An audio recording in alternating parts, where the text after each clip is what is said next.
आंगनबाड़ी की कार्यकर्ताओं की देश में बहुत सारी ऐसी महत्वपूर्ण और संवेदनशील योजनाएं जो सरकार के माध्यम से ग्रामीण क्षेत्रों में बच्चों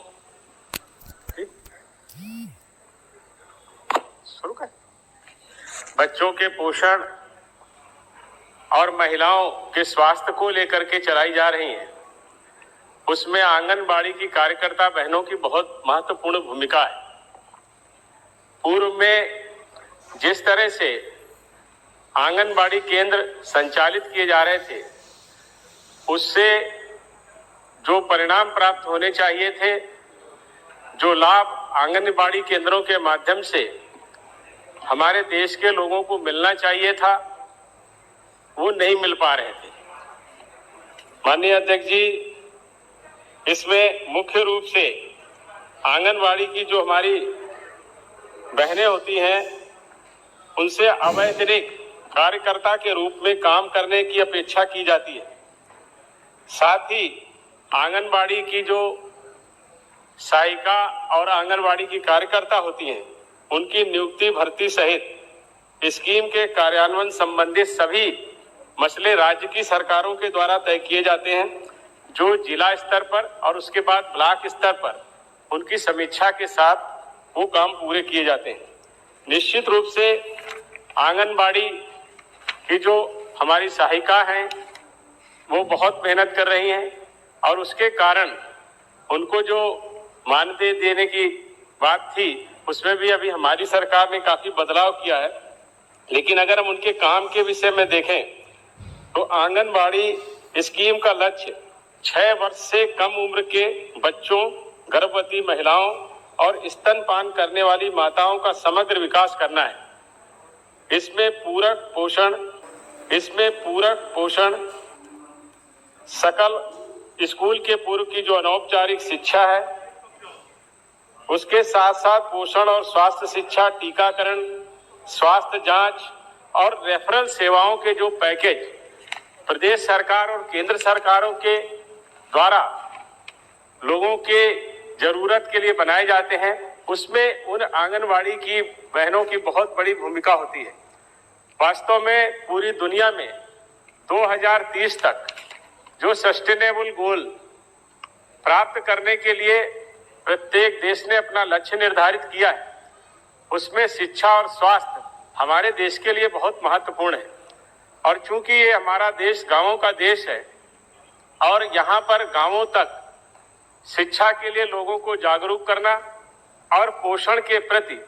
लोग जागरूक हो, संवेदनशील हो और समय पर पोषण के कार्यक्रमों को चलाएं भी, लाभ भी लें और किस तरह से उनको बच्चों का पालन पोषण करना है, उसके साथ साथ महिलाओं के स्वास्थ्य के लिए उनमें जो ज्यादातर महिलाएं एनेमिक होती हैं, उनको स्वास्थ्य संबंधी जानकारी देना, जो छोटे बच्चे हैं उनके जो टीकाकरण के हमारे कार्यक्रम होते हैं, जो 7 ऐसी गंभीर बीमारियां हैं जिनके टीकाकरण के माध्यम से बच्चों को स्वस्थ रखने की एक बड़ी चुनौती हमारे देश में थी, उसमें आंगनबाड़ी की जो हमारी सहायिकाएं हैं, कार्यकर्ता हैं, उनकी बहुत बड़ी भूमिका है।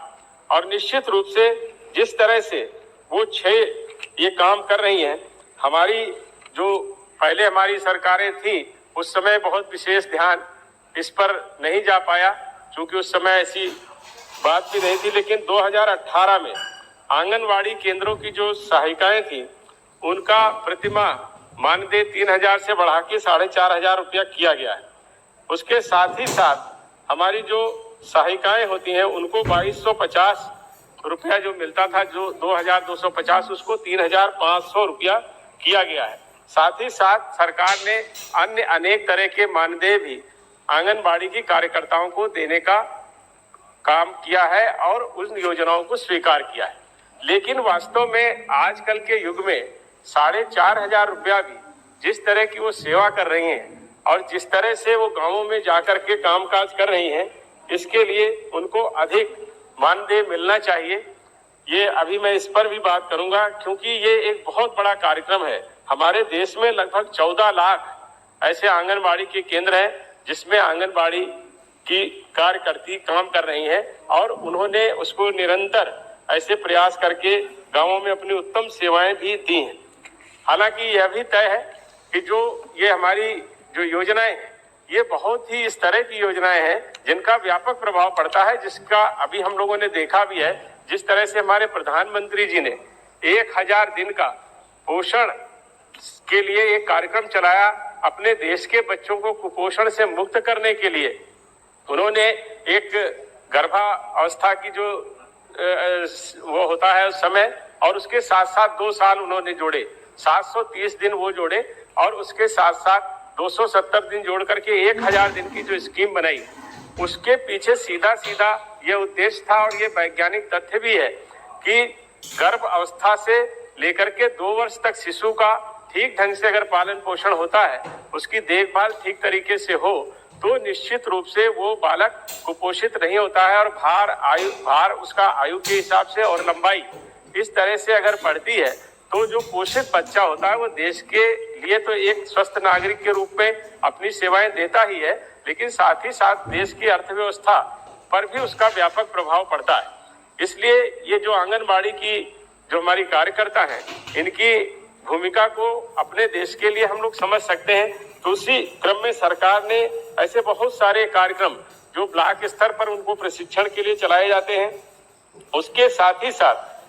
हमारी सरकार ने यह भी तय किया है कि ऐसे जो हमारी आंगनबाड़ी की बहनें हैं उनको कई ऐसे किस तरह के ऐसे मॉड्यूल है जिससे उनकी क्षमता में वृद्धि हो, उसके प्रशिक्षण भी देने का काम किया है, जिसमें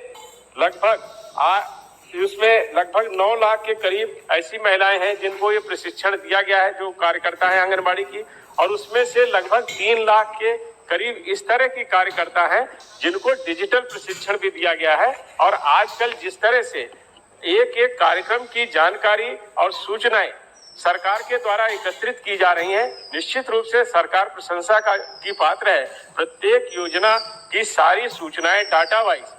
हमारी सरकार के पास उपलब्ध रहे, जिससे आगे उनको योजनाएं बनाने में सफलता मिले और उसके अनुरूप योजना बनाएंगे तो निश्चित रूप से उसके व्यापक परिणाम हमको प्राप्त होंगे, जो हमारे सतत विकास के लक्ष्यों को प्राप्त करने में बहुत बड़ा योगदान होगा। और इसी क्रम में हमारी सरकार ने यह भी किया है कि हम लोगों ने इसके लिए जो डिजिटल प्लेटफॉर्म है उसको तैयार किया है। ऐसी आंगनबाड़ी की जो हमारी कार्यकर्ता साथी हैं उनको डिजिटल फोन, स्मार्टफोन भी दिए गए हैं और उनसे ये अपेक्षा की गई है कि वो गांव में जहां जहां पर जाएंगी वहां पर वो डाटा एकत्रित करेंगी, बच्चों की आयु के अनुसार उसका भार, उसकी लंबाई, ऐसे महिलाओं के स्वास्थ्य के विषय में, टीकाकरण के विषय में लोगों को जाकर के जागरूक करेंगी और उन सारी योजनाओं को जो भारत सरकार का हमारा ऐप है उस पर फीड करेंगे, जिससे यहाँ पर सारी सूचनाएं एकत्रित होंगी। तो निश्चित रूप से एक तरह से आप देखें कि गाँव में जिस तरह का काम हमारी आंगनबाड़ी की बहनें कर रही हैं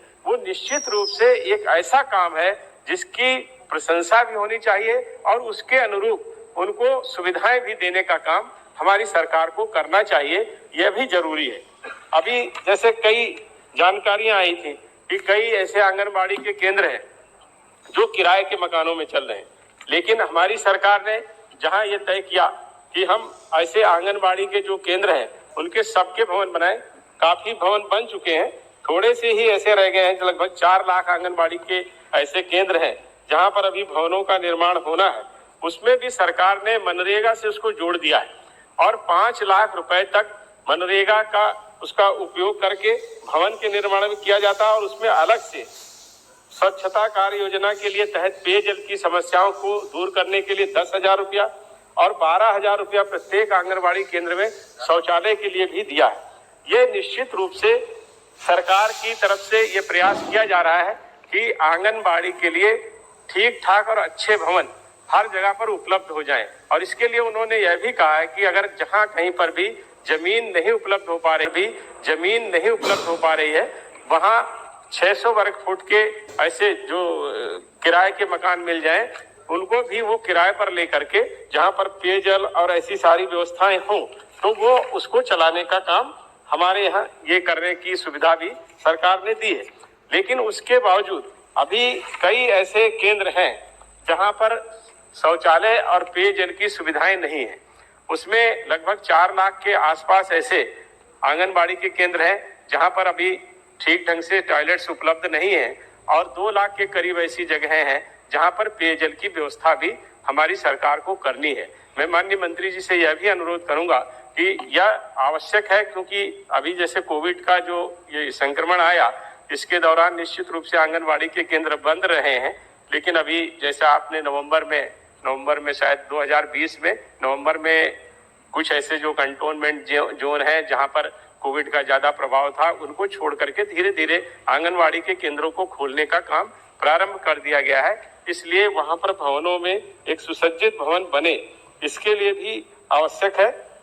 और जिस तरह के कोविड के बाद के जो उन्होंने तय किए हैं मानदंड, उसके अनुरूप अब फिर से ये हमारे कार्यक्रम प्रारंभ हो रहे हैं। जो पहले से स्कूल से पूर्व की जो शिक्षा है उसके लिए अभी शुरू नहीं हुआ है, लेकिन वो भी मेरे ख्याल में धीरे धीरे जो निर्देशों के अनुसार प्रारंभ हो जाएगा। लेकिन कुपोषित बच्चों को जो गंभीर रूप से है, अधिक जोखिम वाली गर्भवती महिलाएं हैं, दूध पिलाने वाली माताएं हैं, ऐसे जो स्तनपान करने वाली माताएं, इनकी गहन निगरानी का काम भी हमारी आंगनबाड़ी की कार्यकर्ता कर रही है। और उसके अनुरूप जो आवश्यकता होती है, जैसी हमारी सरकार की योजनाएं हैं या राज्य सरकार की योजनाएं हैं या ब्लॉक स्तर पर कार्यक्रम चलाए जा रहे हैं, उन सब में भी वो अपनी तरह से योगदान दे करके ऐसी खाद्य सामग्री जो कैलोरी और प्रोटीन की जिसमें मात्रा इस तरह की हो जो कुपोषण से बच्चों को मुक्त करे, ऐसी सारी व्यवस्थाएं और आहार भी उपलब्ध कराने का काम उन्होंने किया है और कोविड के दौरान भी किया है। कोविड में आंगनबाड़ी के केंद्र भले बंद रहे, लेकिन जो सरकार की योजनाएं आई, कोविड के प्रति जागरूक करना हमारे लिए एक बहुत बड़ी चुनौती थी। हमारा देश जिस तरह के 130 करोड़ की आबादी का देश है, और उस देश में जहां पर आबादी का घनत्व बहुत कम है, वहां पर ये संक्रमण फैलने की बहुत बड़ी संभावना थी। लेकिन हमारे प्रधानमंत्री जी ने जिस तरह से पूरे देश को जागरूक किया और अलग अलग समय पर ऐसे निर्णय लिए और उन निर्णयों के अनुरूप देश में व्यवस्थाएं की, जिसके कारण कोविड-19 के संक्रमण के दौरान भी हमारे देश में कोई इस तरह की स्थिति नहीं आई जिसमें हमको ये लगे कि हाँ, हम स्थिति को संभाल नहीं पा रहे हैं या स्थिति हमारे नियंत्रण में नहीं है। स्थिति नियंत्रण में रही और कोविड के दौरान भी जो ऐसे जरूरी काम थे, वो कुपोषण को दूर करने के काम हो, महिलाओं के स्वास्थ्य के काम हो, बच्चों की मृत्यु दर को कम करने की बात हो, महिलाओं की मृत्यु दर की बात पर भी काम हुआ, और उसके साथ साथ संस्थागत प्रसव भी हो। इन सारी योजनाओं के संबंधित जो भी जानकारियां हैं और जो हमें वस्तुएं वहां पहुंचानी है, जो दवाएं पहुंचानी है, उनको पहुंचाने का काम और उसके साथ साथ टीकाकरण के प्रति भी लोगों को जागरूक करने का काम आंगनबाड़ी की हमारी स्वास्थ्य कर्मियों ने किया है। और एक तरह से आप देखें तो पहले जो आंगनबाड़ी का रूप था, पहले तो लोग आंगनबाड़ी के विषय में जानकारी ही नहीं रखते थे। अब तो 2 मंत्रालयों से सीधे स्वास्थ्य मंत्रालय की बहुत सारी योजनाएं भी आंगनबाड़ी केंद्रों के माध्यम से चल रही हैं, और उसके कारण उनकी गांवों में बहुत ही महत्वपूर्ण भूमिका हो गई है। इसलिए मैं माननीय मंत्री जी से